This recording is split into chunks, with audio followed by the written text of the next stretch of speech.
Bismillahirrahmanirrahim. I am your physics teacher Shazia from Government Degree College F Block Rawalpindi. Today is the lecture number 27 and week 5. We will continue chapter number 13, the learning objective of the chapter, how to apply the Kirchhoff rules.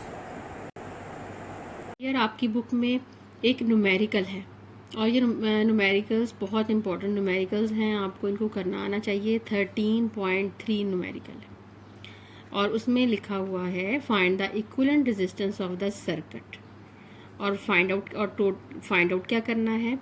Find out आपने करना है resistance, equivalent resistance, और कह सकती हैं कि resultant resistance find out करना है कि टोटल सर्किट उन्होंने एक सर्किट गिवन है, उस सर्किट में आपने इक्विवेलेंट रेजिस्टेंस फाइंड आउट करनी है और फाइंड आउट करना है total current from the source, कि सोर्स से कितने करंट की वैल्यू आ रही है। इट मीन कि आपने कैपिटल आई फाइंड आउट करना है। फिर ये फाइंड आउट करना है जो करंट की वैल्यू है वो देखें, ये रेजिस्टेंस है, 3 रेजिस्टेंस लगे हुए हैं ये, कि इसमें I1 की वैल्यू क्या है, I2 की वैल्यू कितनी इसमें से पास हो रही है, I3 की वैल्यू क्या है।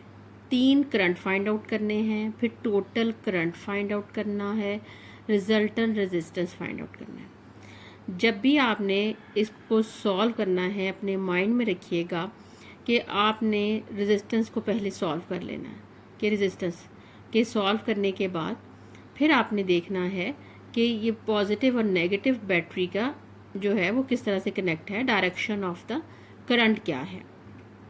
फिर आहिस्ता आहिस्ता जो वैल्यूज़ हैं वो फाइंड आउट कर लेंगे और जब वो आपको पूछते हैं तो सीक्वेंस में ही आपको न्यूमेरिकल गिवन होता है कि जैसे आपको रेजिस्टेंस अब आपने फाइंड आउट करना है।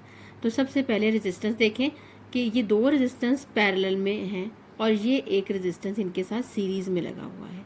आप क्या करेंगी, इन 2 पैरेलल रेजिस्टेंस को पहले सॉल्व कर लेंगी। कैसे सॉल्व कर लेंगी, इनको एक अलग से नाम दे देते हैं, R प्राइम कह देते हैं। जब भी रेजिस्टेंस पैरेलल में होते हैं स्टूडेंट्स तो इनका इस तरह से ये इक्वेशन होती है, ये मैंने आपको 13 चैप्टर में पढ़ाई है, R1 प्लस R2 ये।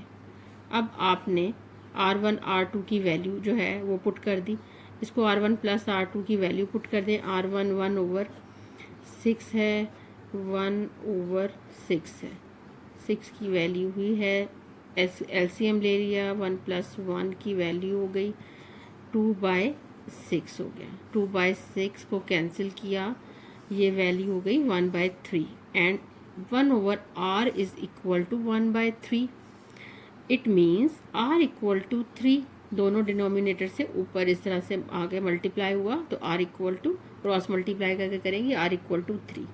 इट मीन्स कि ये 2 रेजिस्टेंस ख़त्म हो गए और इनका एक सिंगल रेजिस्टेंस आपके पास आ गया। अब आप दोबारा डायग्राम बना सकती हैं। जब अगर आप दोबारा डायग्राम बना लेती हैं तो इससे आपको बहुत इजी हो जाता है क्वेश्चन को सॉल्व करना। वैल्यूज़ जो होती हैं वो कम से कम होती रहती हैं, यानी कि इंस्ट्रूमेंट की में ये देखें, अब आंसर 3 है, ये 3 ओहम मैंने यहाँ लिख दिया, ये 3 ओहम हमें गिवन है और ये अब डायग्राम इस सूरत में आ गई।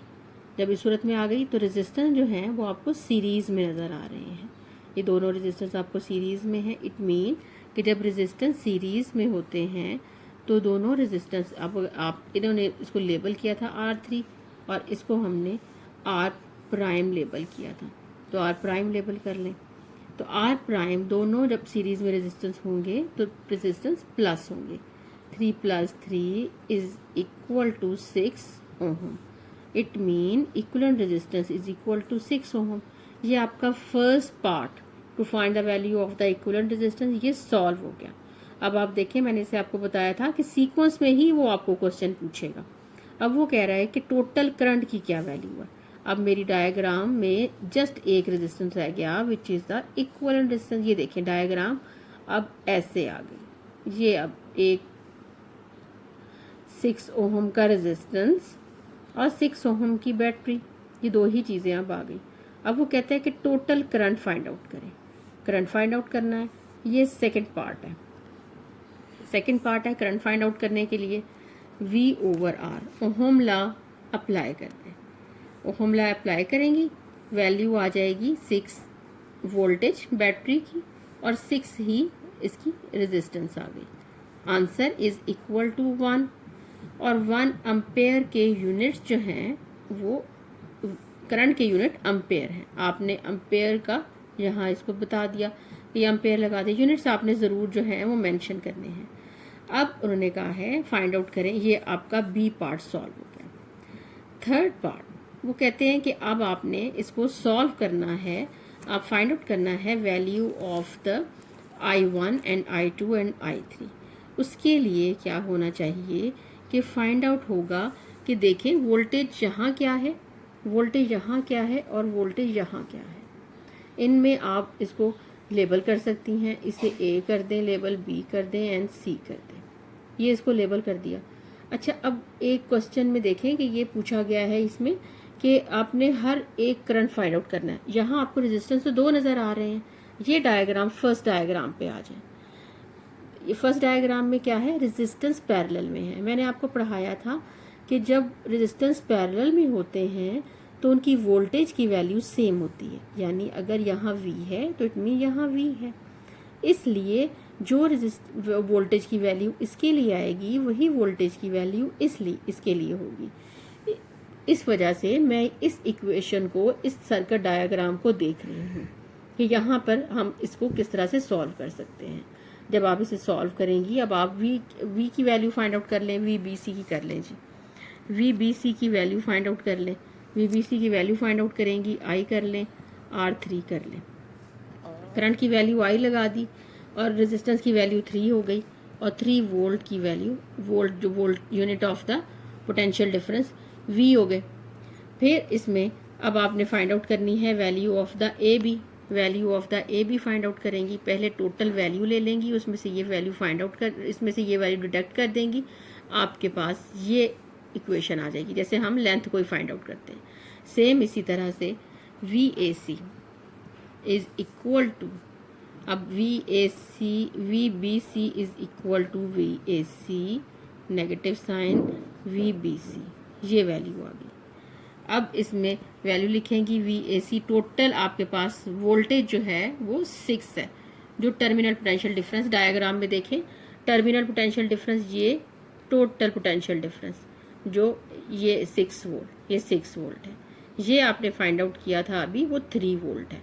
6 minus 3 is equal to 3 volt. ये दो आपके पास पोटेंशियल डिफरेंस की, टर्मिनल पोटेंशियल डिफरेंस की वैल्यूज आ गई। इनमें से आप करंट की वैल्यू फाइंड आउट कर लेंगे। Current which is passing through the R1 equal to I1 equal to VAB। ये आपने ज़रूर मेंशन करना है कि आप वोल्टेज कौन सा ले रही हैं, किसके अक्रॉस ले रही हैं। R1 अगर रेजिस्टेंस है तो R1 का ही वोल्टेज, उसके टर्मिनल पोटेंशियल डिफरेंस का वोल्टेज ही आपने मेंशन करना है। वैल्यू आ गई 1/2, वैल्यू हो गई करंट की 0.5 एम्पेयर, ये वैल्यू हो गई। ये फ्रंट करंट जो है फाइंड आउट हो रहा है करंट, ये करंट है through R1 0.5 ampere. Now current through R2 is equal to the I2। Current होगा, वोल्टेज होगा, R2 होगा। अब R2 का वोल्टेज भी सेम होगा। मैंने आपको कहा था जब रेजिस्टर्स पैरेलल में होंगे तो वोल्टेज की वैल्यू सेम होगी। अब 3 की वैल्यू है और अब आप देख लें कि R2 का रेजिस्टेंस की वैल्यू क्या थी, वो भी 6 थी। 1/2 हो गया, ये वैल्यू भी 0.5 एम्पेयर हो गई। अब ये वैल्यू भी सीरियस। अब करंट जो होगा, करंट की value, current through R3 which is equal, label is equal to I3 VAC जो था VBC था, VBC डिवाइडेड बाय R3, ये वैल्यू आ गई। और VBC की वैल्यू फाइंड आउट की थी आपने कि VBC की वैल्यू जो है वो 3 वोल्ट थी, ये फाइंड आउट की थी 3 वोल्ट। ये 3 वोल्ट यहाँ लगाया तो उसका रेजिस्टेंस भी 3 ही था, is equal to, it means कि current which is passing through the resistor R3 is equal to I3 और ये वैल्यू आ गई 1 और ये 1 एम्पेयर वैल्यू इस तरह से आ गई। सेकेंड ईयर आपने कोशिश करनी है कि जब आपको एक डायग्राम गिवन होगी तो उससे आपने इक्विवेलेंट रेजिस्टेंस की डायग्राम ज़रूर बनानी है और फिर आपने इक्विवेलेंट रेजिस्टेंस की डायग्राम बना के वोल्टेज की डायग्राम वोल्टेज को मेंशन करके तो फिर क्वेश्चन को सॉल्व कर रहे हैं, अदरवाइज क्वेश्चन आपके लिए कॉम्प्लिकेटेड हो जाएगा। Thank you so much. अल्लाह हाफिज़।